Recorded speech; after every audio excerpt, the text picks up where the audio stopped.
Today's Naptime story time is Aunt Flossie's Hats and Crab Cakes Later by Elizabeth Fitzgerald Howard. Paintings by James Ransom.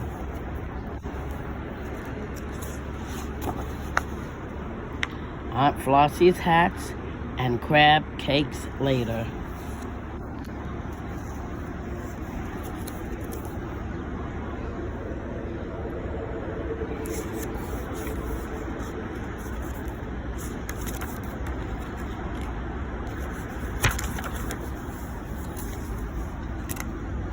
On Sunday afternoons, Sarah and I go to see great-great-Aunt Flossie.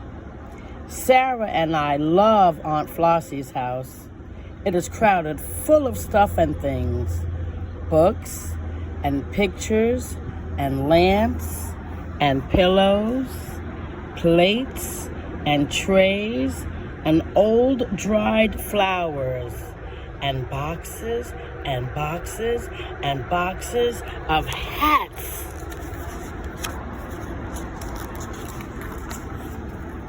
On Sunday afternoons, when Sarah and I go to see Aunt Flossie, she says, "Come in, Susan. Come in, Sarah. Have some tea. Have some cookies. Later, we can get some crab cakes."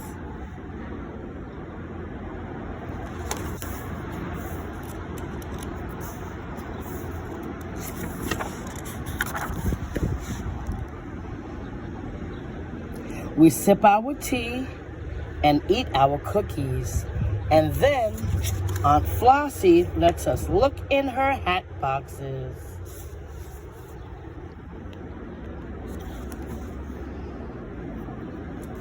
We pick out hats and try them on.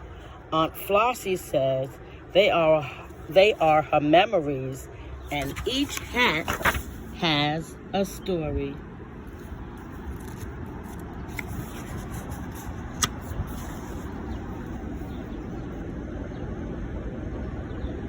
Hats, hats, hats, hats. A stiff black one with bright red ribbons, a soft brown one with silver buttons, thin floppy hats that hide our eyes, green or blue or pink or purple.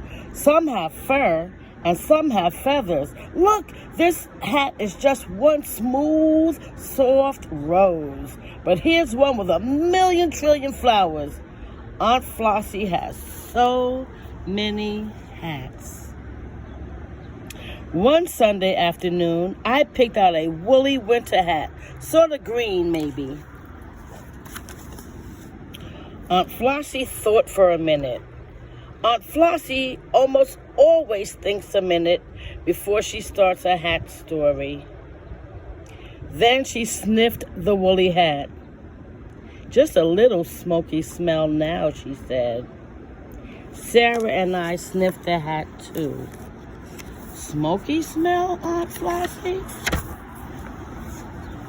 "The big fire," Aunt Flossie said. "The big fire in Baltimore." Everything smelled of smoke for miles around, for days and days. Big fire. Didn't come near our house on Center Street, but we could hear fire engines racing down St. Paul. Horses' hooves clattering, bells, whistles. Your great-grandma and I couldn't sleep. We grabbed our coats and hats and ran outside, worried about Uncle Jimmy's grocery store, worried about the terrapins and crabs. Big fire in Baltimore. Aunt Flossie closed her eyes. I think she was seeing long ago. I wondered about the crab cakes. Did they have crab cakes way back then? Then Sarah sniffed Aunt Flossie's hats. "No more smoky smell," she said. But I thought I could smell some. Just a little. Then Sarah tried a different hat. Dark blue with a red feather. This one, Aunt Flossie, this one. Aunt Flossie closed her eyes and thought a minute. Oh my, yes, my, what an exciting day. We waited, Sarah and I. What happened, Aunt Flossie? I asked.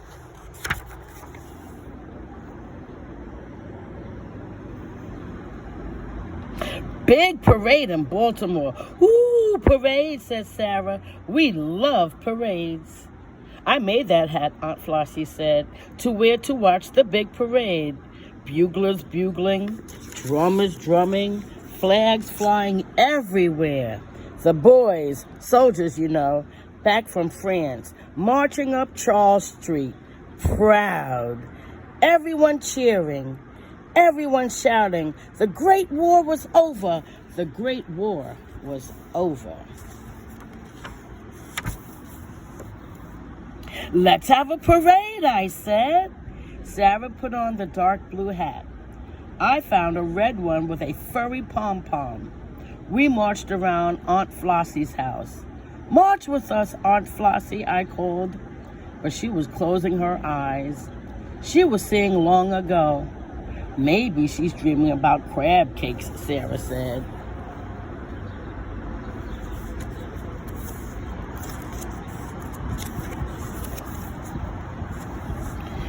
Then we looked at a very special box. Look, Aunt Flossie, here's your special hat. It was a big straw hat with the pink and yellow flowers and green velvet ribbon. Aunt Flossie's favorite best Sunday hat.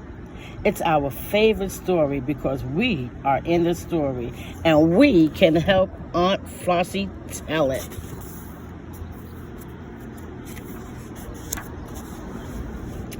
Aunt Flossie smiled.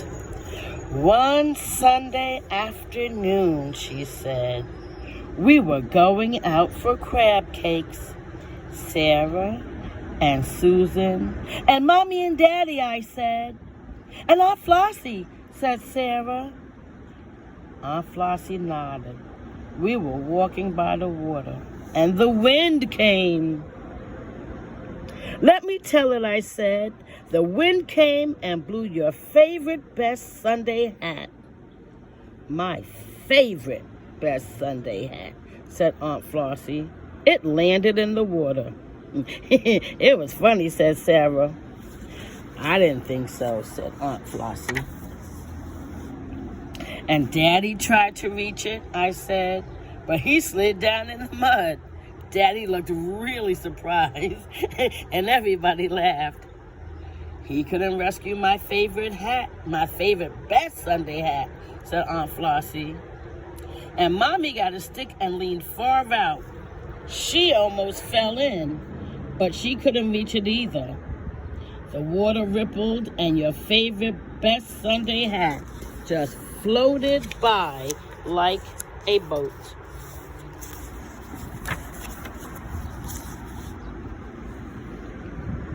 Now comes the best part, and I'll tell it, said Sarah. A big brown dog came. It was walking with a boy. May we help you? The boy asked. My dog Gretchen can get it. The boy threw a small stone. It landed in Aunt Flossie's hat. Fetch, Gretchen, fetch! Fetch, Gretchen, fetch! Gretchen jumped into the water and she swam. She swam and she got it. Gretchen got Aunt Flossie's hat.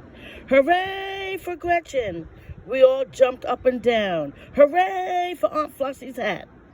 It was very wet, said Aunt Flossie, but it dried just fine. Almost like new. My favorite best Sunday hat. I like that story, I said. So do I, said Sarah. And I like what happened next. We went to get crab cakes. Crab cakes, said Aunt Flossie. What a wonderful idea. Sarah, Susan, telephone your parents. We'll go get some crab cakes right now.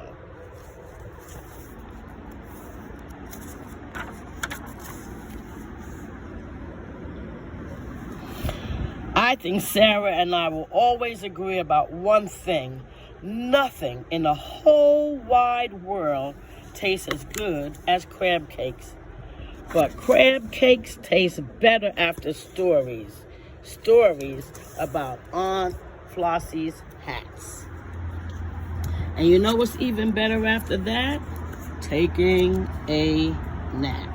So, my little darlings, after I read this dedication, which I rarely see in the back, but here it is. After I read this dedication, you, my darlings, go take your nap. To Lon, Rock and Sugar Lump, to Sarah and Jonathan, Honey Buns, and in loving memory of Aunt Flossie. That's from the author and from the painter. To my mother, Arsene, thanks for all your love and support. Okay, my darlings, take your nap now. Bye-bye.